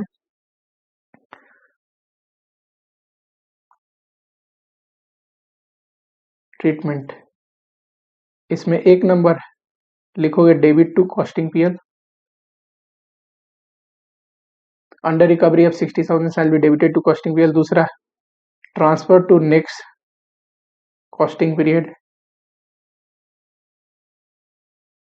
और थर्ड लिखोगे use of supplementary rate. Supplementary rate को यूज करेंगे रिकवर करने के लिए, ठीक है। अब थर्ड जो क्वेश्चन पूछा है इसमें, ये तो सेकेंड रिक्वायरमेंट था।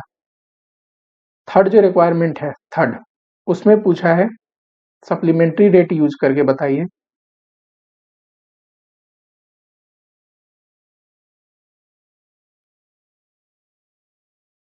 देखना जरा, सप्लीमेंट्री रेट का फॉर्मूला है, सप्लीमेंट्री रेट के लिए अंडर रिकवर कितना है? अंडर रिकवरी, तो अंडर रिकवरी है 60,000। इसमें से अब नॉर्मल रीजन की वजह से 1/4 हुआ है, जो कि 15,000 हो गया। ये क्या करेंगे? Debit to costing period.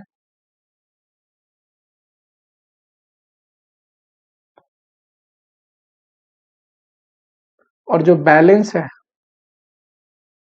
वो है 45,000।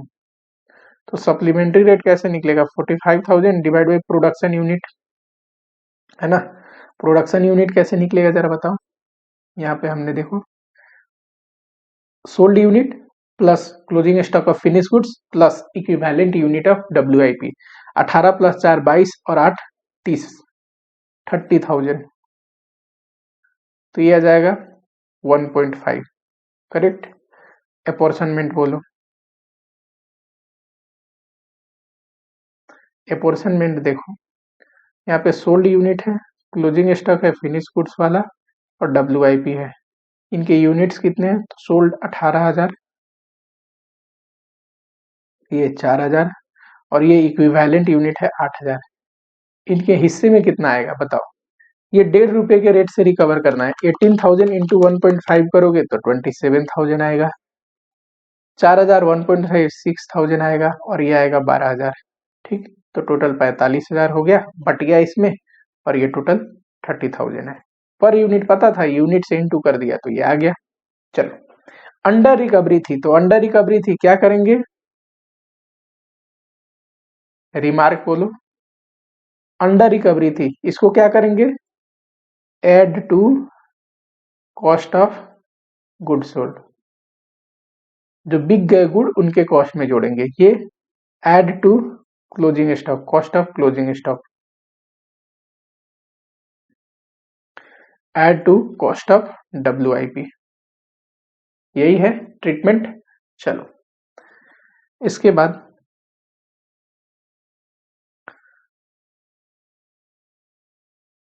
ये देखो, बहुत वैसी क्वेश्चन है। ABC manufacture a single product and observe overhead rate at a pre determined rate of 10। ये रिकवरी रेट दे दिया आपको, निकालना नहीं है। At the end of financial year it has found that actual overhead 6 lakh, actual overhead भी दे दिया। It include 45,000 on the account of retain of absolute store and 30,000 being wages paid for a strike period। तो ये 6 लाख में से 45,000 तो right of के खर्चे हैं और 30,000 जो है कोर्ट की स्ट्राइक पीरियड की वजह से करना पड़ा। तो ये खर्चे अगर आप घटा दोगे तो उसके बाद जो 525 आएगा ना, ये है ओवरहेड रिलेटेड टू प्रोडक्शन। उसके बाद देखो एक्चुअल मशीन आवर ये रहा, तो रिकवर्ड कितना आएगा, रिकवर्ड आएगा 48,000 एक्चुअल मशीन आवर है, 10 के रेट से करेंगे तो 4,80,000। और एक्चुअल ओवरहेड हमें पता है 5,25,000 है, तो ये 45,000 आएगा अंडर रिकवरी, करेक्ट। उसके बाद it has been found that 1/3 of under recovery was due to lack of production planning and rest was attributable to increase in cost। कह रहा है इसका जो 1/3 है ना, 1/3 कितना आएगा 15,000, ये प्रोडक्शन पॉलिसी की डिफेक्ट की वजह से है, तो इसको तो करेंगे डेबिट टू कॉस्टिंग पीएल इस हिस्से को। और जो बचा 2/3 है 30,000, इसके लिए यूज करेंगे सप्लीमेंट्री रेट। सप्लीमेंट्री रेट कितना आएगा 30,000 divide by production unit. Production unit देखो फिनिश गुड्स इतना बना था और बिका कितना था 18,000। अब इसमें से 18,000 बिक गए थे तो फिनिश गुड्स का 2,000 क्लोजिंग स्टॉक बचा होगा। और WIP 8,000 है, 50% कंप्लीटेड, तो इक्विवेलेंट यूनिट अगर बोलेंगे 8,000 इंटू 50% 4,000 आएगा। तो ये कितना आ गया 18 2 20 24,000। अगर 24,000 से डिवाइड कर दें तो ये कितना आएगा 1.25। सप्लीमेंट्री रेट निकालने के बाद अपोर्शनमेंट करना है। Sold unit closing stock WIP, sold unit 18,000 2,000 4,000, WIP का ये इक्विवेलेंट यूनिट है। और इनके हिस्से में कितना आएगा अंडर रिकवरी 1.25 का रेट है ना, तो 18,000 इंटू 1.25 करोगे 22,500 है, और 2,000 इंटू 1.25 करोगे 2,500 आएगा, 4,000 इंटू 1.25 करोगे 5,000 आएगा। तो ये आ गया 30,000 यूनिट जो है प्रोडक्शन यूनिट 24,000। अच्छा अंडर रिकवरी है, क्या करेंगे, ये कॉस्ट ऑफ गुड्स सोल्ड में जोड़ेंगे, ये फिनिश गुड्स के कॉस्ट में, और ये WIP के कॉस्ट में। सिंपल। ऊपर जो क्वेश्चन है ये बहुत बेसिक है 12 नंबर, और ये भी क्वेश्चन है ये बहुत बेसिक है, ठीक है, बहुत ज्यादा बेसिक। ये आपको बस टिक कर लेना है देख के। बढ़िया क्वेश्चन पे मैं आता हूं, ये रहा क्वेश्चन नंबर 14, ठीक है। फटाफट से लिखो, क्वेश्चन नंबर 14 को स्टार्ट करने जा रहे हैं। चलो नेक्स्ट क्वेश्चन है अपना, हाँ, light engineering factory fabricates machine part to its customer, ठीक है। The factory commence fabrication of 12 number machine part to customer specification and expenditure incurred on the job for week ending 21 अगस्त ये दिया हुआ है। यानी कि जो मशीन का पार्ट हम बना रहे हैं कस्टमर के लिए, उसके लिए जो खर्चा लगने वाला है ना वो दिया है। डायरेक्ट मटेरियल दे दिया है, डायरेक्ट लेबर भी दे दिया है। 20 घंटे लेबर काम करेंगे, 15 रुपए के रेट से खर्चा लगेगा, ठीक। मशीन फैसिलिटी 2 मशीनों से होके बनता होगा। पहला मशीन का खर्चा है 4 घंटे लगते हैं, 45 का रेट है। ये क्या है ओवरहेड रेट है, रिकवरी रेट है। 6 घंटे लगते होंगे, 65 का रेट लगता है। तो ये तो मशीन 2 डिपार्टमेंट है उनका खर्चा हो गया है। फिर नॉर्मल जो और ओवरहेड है जो लेबर आवर के बेसिस पे इनकर्ड होते हैं वो क्या है 8 रुपीज रेट है, और हमें पता है ना लेबर 20 घंटे काम करता है, तो 20 घंटे से इंटू करोगे ये आएगा 18-10 आ रहा है खर्चा उस पार्ट को बनाने का। कह रहा है द ओवरहेड रेट ऑफ 8, ये जो ओवरहेड पर लेबर आवर 8 है ना, is based on 3,000 man hours, ठीक है। 3,000 वीक में घंटा काम करेगा लेबर, ये क्या है, बजटेड आवर है, बजटेड लेबर आवर है, लेबर आवर, उस बेसिस पे हमने ये रेट निकाला है, कोई दिक्कत नहीं। सिमिलरली मशीन आवर जो हमने निकाला है ना, ये 45 एंड 65, वो कितना घंटा लेके, 40 hours out of 45 hours per week. 45 hours होता होगा, लेकिन हमने 40 आवर्स जो बजटेड है, वो नॉर्मल हमेशा होता है ना, मैक्सिमम कैपेसिटी पे नहीं होता, तो 40 आवर्स के हिसाब से हमने निकाला है, कोई दिक्कत नहीं। After the close of week, अब वीक खत्म हो गया, factory levy supplementary rate for recovery of full overhead expense on the basis of actual hour worked during the week. कह रहा है कि वीक के एंड में जो भी ओवरहेड बच गया है ना अंडर ओवर रिकवरी, वो हम रिकवर करते हैं सप्लीमेंट्री रेट को यूज करके, ठीक है। During the year week end 31 August the total labour hour इतना, देखो हमने लेबर आवर सोचा कितना था, 3000 घंटा, किया है सिर्फ 2400 घंटे, यानी कि अंडर रिकवरी हुआ होगा। और मशीन भी हमने 40 घंटे सोचे थे, पर 30 घंटे और 32 घंटे के रेट से ही काम किया है, तो मशीन के लिए भी खर्चा अंडर रिकवर हुआ होगा, ठीक। जॉब कॉस्ट शीट बनाइए, इस डिपार्टमेंट का जो हम बना रहे थे पार्ट नंबर 12 का जॉब कॉस्ट शीट आपको ड्यूली प्रिपेयर करना है आफ्टर लेविंग ओवरहेड रेट। देखो जो कॉस्ट है ना किसी भी चीज का, वो कॉस्ट तो इनकर्ड होता ही है, ओवरहेड का खर्चा प्लस सप्लीमेंट्री रेट से भी हमें जो ओवरहेड का हिस्सा आएगा वो भी जोड़ने के बाद टोटल कॉस्ट बताना है after considering supplementary rate. Supplementary rate से अंडर ओवर रिकवरी कंसीडर करने के बाद कितना खर्चा आता है, ये पूछ रहा है एग्जामिनेशन में, क्वेश्चन में, सॉरी, ठीक है। चलो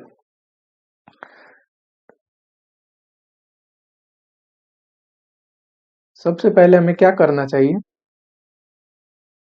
तो सबसे पहले हमें लिखना चाहिए कैलकुलेशन ऑफ सप्लीमेंट्री रेट। सबसे पहले तो हमें सप्लीमेंट्री रेट निकालना चाहिए, ध्यान से देखना जरा। सबसे पहले ओवरहेड का, इसका थोड़ा डिटेल में कर देता हूं, फिर दूसरे दूसरे का फटाफट शॉर्टकट में करेंगे।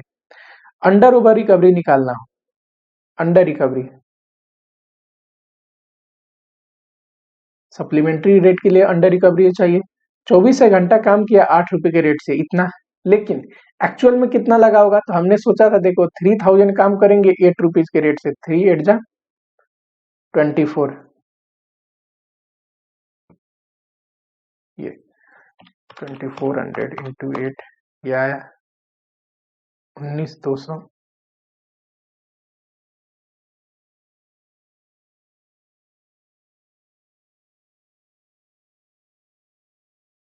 अब आप बोल सकते हैं कि सर ये तो बजटेड ओवरहेड था ना, तो आप रिकवर्ड से बजटेड ओवरहेड को क्यों घटा रहे हैं अंडर रिकवरी के लिए। रिकवर्ड ओवरहेड सिर्फ अंडर रिकवरी कम टाइम घंटे की वजह से हुआ है, ये एज्यूम कर रहे हैं। जितना बजटेड ओवरहेड था उतना ही एक्चुअल ओवरहेड होता अगर हम उतना घंटे काम करते तो, यानी कि रेट सेम है, बजटेड जो रिकवरी रेट है बजटेड ओवरहेड का एंड एक्चुअल ओवरहेड इनकर्ड करने का, सिर्फ अंडर रिकवरी घंटों की वजह से हुई है, ये मैं एज्यूम कर रहा हूं, ठीक। तो ये आ गया अंडर रिकवरी, कितना आया। अब अंडर रिकवरी को सप्लीमेंट्री रेट में प्रोडक्शन यूनिट से करते हैं, यहाँ पे क्या है आवर बेसिस हमें बनाना पड़ेगा, तो कोई दिक्कत नहीं। सप्लीमेंट्री रेट कितना आएगा 4800 डिवाइड बाई 24 घंटे एक्चुअल आवर से डिवाइड करोगे तो ये आएगा 2 रुपीज, लेकिन ये क्या आया पर आवर, याद रखना सप्लीमेंट्री रेट क्या है पर आवर। सिमिलरली M1 का अगर आप निकालोगे तो देखो जरा 45 का रेट है ना, 45 इंटू 30 घंटा काम किया, लेकिन हमने सोचा था कितना 40 आवर्स काम करने का, जरा बताओ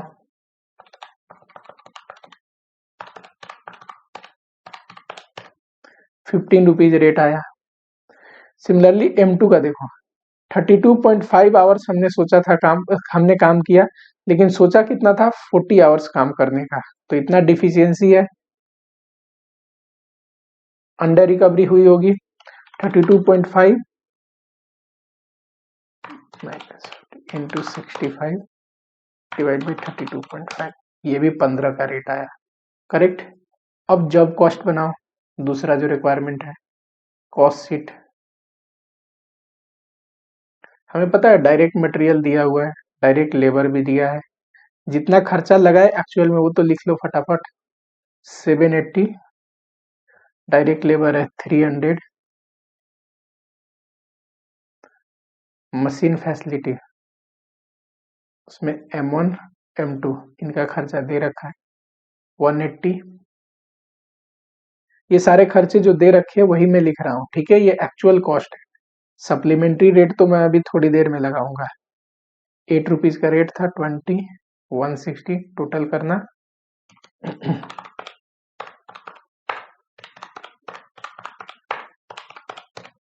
1810 आ रहा है। अब लगाओ सप्लीमेंट्री रेट, ऐड करो अंडर रिकवरी। कैसे? सबसे पहले M1 का देखो। M1 का देखो रेट कितना है, फिर M2 का, फिर नॉर्मल ओवरहेड का। नॉर्मल ओवरहेड 2 रुपए का रेट आया, M1 15, M2 भी 15। घंटे अगर बोले तो ये 20 घंटे में काम होता है। M1 में कितना घंटे में काम होता है? 4 घंटा, और M2 में 6 घंटे। 4 घंटा और 6 घंटा।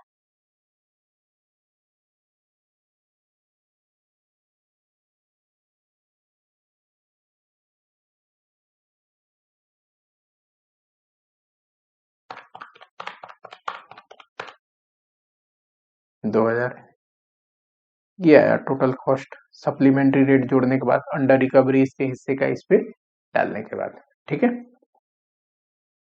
चलो एक ये क्वेश्चन है, बढ़िया क्वेश्चन है। फैक्ट्री के पास 3 डिपार्टमेंट है। अभी जो पॉलिसी है to absorb recover production overhead of entire factory by adopting a single rate, blanket rate में यही पढ़ा था, पूरी फैक्ट्री का ओवरहेड एक ही रेट से रिकवर करने को ब्लैंकेट रेट बोलते हैं। Based on percentage of total factory overhead to total wages. अभी जो प्रेजेंट पॉलिसी है ना, वो क्या है? Total factory overhead divide by total wages, direct wages, इसके जो परसेंटेज आएगा ना उतने परसेंट हम रिकवर करते हैं। ये दिया हुआ है। डिपार्टमेंट 3 है, तीनों का बजटेड खर्चा भी दिया है, budgeted material, budgeted overhead, budgeted direct wages, budgeted labour और ये, और एक्चुअल भी दिया है। ठीक है, कह रहा है detail of one representative job, एक जॉब है उसका डिटेल दिया है। तीनों डिपार्टमेंट में इतना मटेरियल का खर्चा लगा, टोटल जोड़ दोगे तो 21 से आएगा। तीनों डिपार्टमेंट में इतना लेबर लगा, टोटल 6 से 60 आएगा। तीनों डिपार्टमेंट में इतना लेबर आवर काम किया। और मशीन आवर की बात करें तो 2 ही डिपार्टमेंट है जहां मशीन आवर है, तो मशीन आवर इतना काम किया, कोई बात नहीं। कह रहा है 30% जो है ना मटेरियल, लेबर और फैक्ट्री ओवरहेड के अलावा भी तो खर्चे होते हैं। 30% जो खर्चा है वो एडमिनिस्ट्रेटिव ओवरहेड, सेलिंग ओवरहेड और प्रॉफिट के लिए जोड़ दीजिए। यानी कि उसमें 30% और जोड़ दोगे तो सीधा सेलिंग प्राइस आ जाएगा। क्या है कि मटेरियल, लेबर, फैक्ट्री ओवरहेड ये जोड़ोगे तो फैक्ट्री कॉस्ट आएगा। कह रहा है उसमें 30% और जोड़ दो, तो 30% ये किस लिए? एडमिनिस्ट्रेटिव का खर्चा, सेलिंग का खर्चा, प्रॉफिट के लिए, तो सीधा जो आएगा वो सेलिंग प्राइस आएगा। कह रहा है calculate overhead absorption rate as per current policy और सेलिंग प्राइस। सबसे पहला रिक्वायरमेंट है calculation of overhead rate and selling price based on current policy. ठीक है, करेंट पॉलिसी।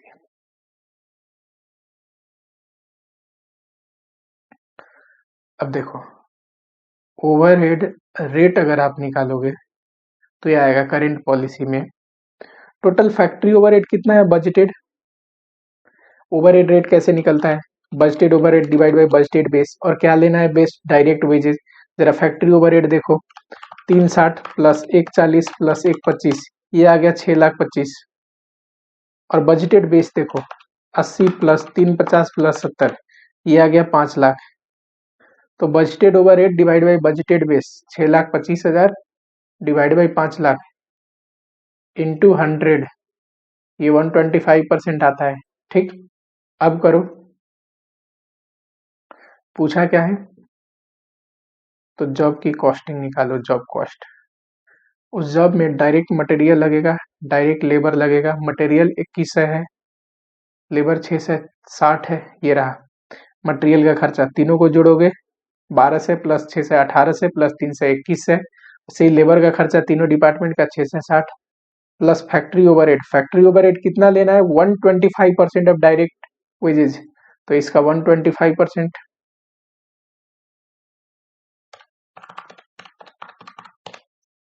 825 आएगा। तो ये आ गया फैक्ट्री कॉस्ट, कितना आएगा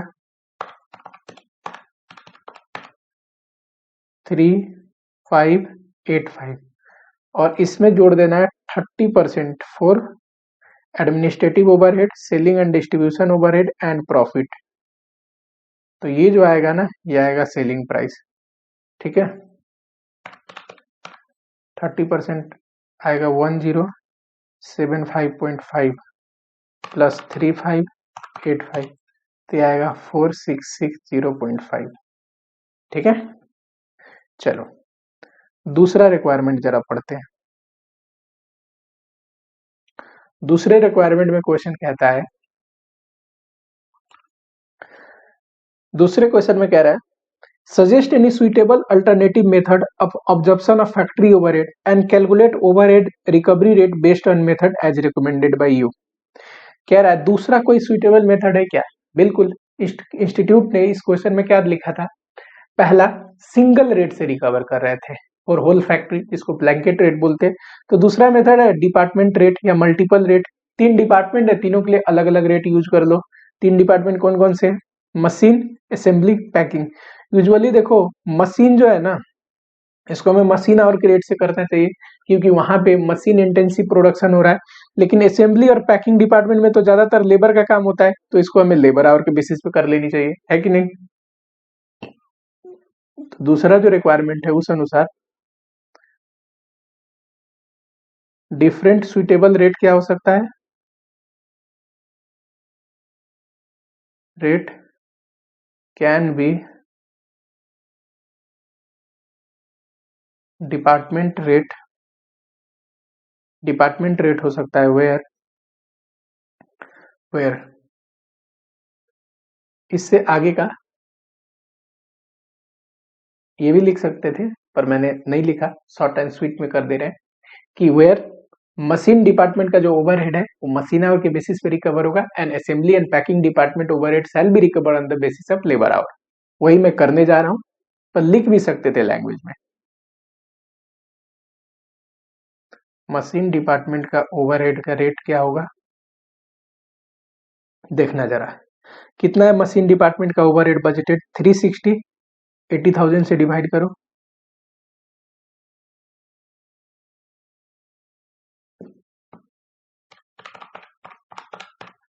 4.5 है। सिमिलरली अगला है असेंबली और थर्ड में पैकिंग, ठीक है। असेंबली में देखो 140 और लेबर आवर कितना है 1 लाख, 1.4 का रेट आएगा। उसमें 1.25 और लेबर आवर है 50,000 आई थिंक सो, हाँ। तो इसमें 2.5 का रेट आएगा। ये तो था अपना सेकेंड रिक्वायरमेंट। थर्ड रिक्वायरमेंट है डिटरमाइन करिए selling price of job based on overhead rate calculated in second. हमने जो कैलकुलेट किया उस अनुसार ओवरहेड रेट के अनुसार सेलिंग प्राइस बताओ।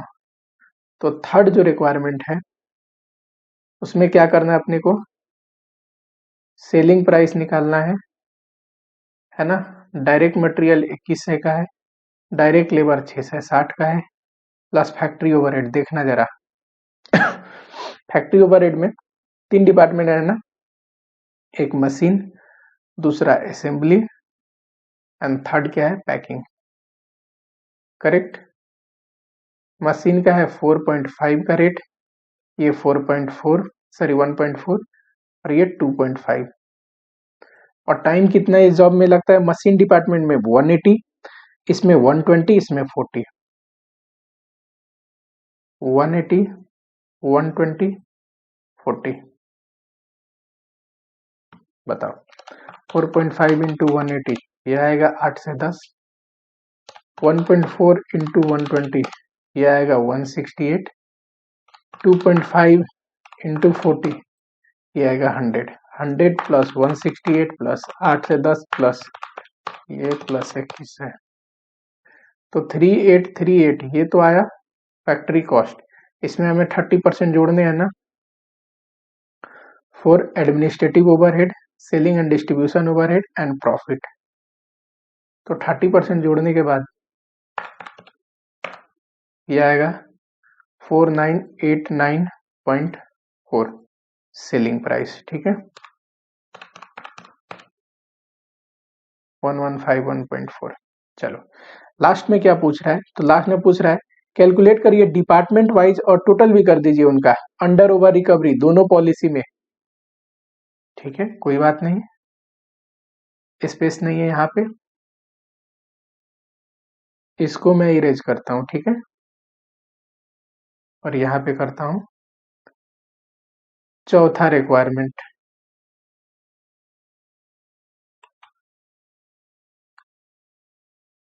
चौथा जो अपना रिक्वायरमेंट है वो क्या लिखना है, तो हमें निकालना है under over recovery of overhead, correct. सबसे पहले करंट पॉलिसी, उसमें भी 3 डिपार्टमेंट है, machine, assembly and packing, correct. जरा देखना अंडर ओवर रिकवरी के लिए रिकवर्ड लिखना होता है। करंट पॉलिसी में क्या था, डायरेक्ट लेबर की 125% रिकवर कर रहे थे, डायरेक्ट लेबर आवर का, डायरेक्ट वेजेस का 125% रिकवर कर रहे थे। तो ये रहा डायरेक्ट वेजेस, कितना है 96 270 90, 96 270 एंड 90, इसका 125% हमने रिकवर किया था प्रोडक्ट के ऊपर।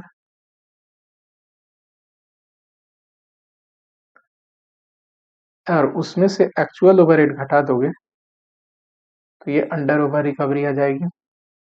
एक्चुअल जो ओवरहेड है वो है 390, 84,000, 1,35,000, ठीक है। 96 इंटू 1.25 ये आया 1,20,000,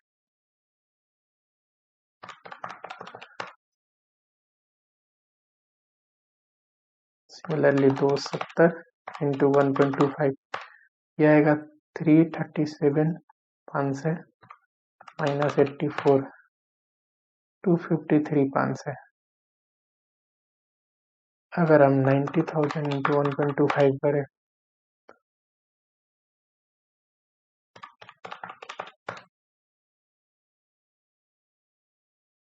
ठीक है, और यहाँ पे कर लेना है टोटल का। टोटल में अगर आप बोलोगे तो 390 प्लस 84 प्लस 135 6,09,000 है एक्चुअल, रिकवर्ड 1,20,000, 337,500 प्लस 112,500 5,70,000 है रिकवर्ड, 39,000 आएगा अंडर रिकवरी, ठीक। चलो ये रहा, यहाँ पे टोटल नहीं किया है, एक टोटल का कॉलम डाल देना आ जाएगा। सेकंड देखो बी नंबर है न्यू पॉलिसी के अनुसार, न्यू पॉलिसी के अनुसार अगर देखोगे तो कितना आएगा। न्यू पॉलिसी में हम क्या कर रहे थे, तो न्यू पॉलिसी में हम मशीन आवर के रेट से रिकवर कर रहे थे और असेंबली और पैकिंग का लेबर आवर के रेट से रिकवर कर रहे थे, और रेट क्या है ये रहा। तो 96,000, 90,000, 60,000 इंटू 2.5 इंटू 1.4 इंटू 4.5 ये तो हो गया रिकवर्ड, और एक्चुअल ओवरहेड जो है वो आपको घटाने हैं, जो कि आपको पता है 390 है, 84,000 है, 1,35,000 है, तो ये आ जाएगा, ठीक है, 4,32,000 90,000 इंटू 1.4 1,26,000 आएगा और 60,000 इंटू 2.5 ये आएगा 1,50,000। ठीक, यहाँ पे टोटल में भी लिख लेना, टोटल में कर लेना। Simple, under over recovery of overhead का क्वेश्चन हो गया। ये फिगर घटाने के बाद आप लिख लेना, बेसिक सा क्वेश्चन था, कोई मुश्किल बात नहीं थी। ठीक है, मिलता हूं आप लोगों से नेक्स्ट लेक्चर में। टिल आप लोगों को क्या करना है, चैनल को सब्सक्राइब करना है, वीडियो को एक लाइक कर देना है, जो भी दिक्कत है उसको कमेंट बॉक्स में लिखना है। ठीक, मैं हर एक कमेंट पर्सनली पढ़ता हूँ। एंड नेक्स्ट वीडियो में, नेक्स्ट लेक्चर में कंटिन्यू करेंगे ओवरहेड का ही लास्ट पोर्शन।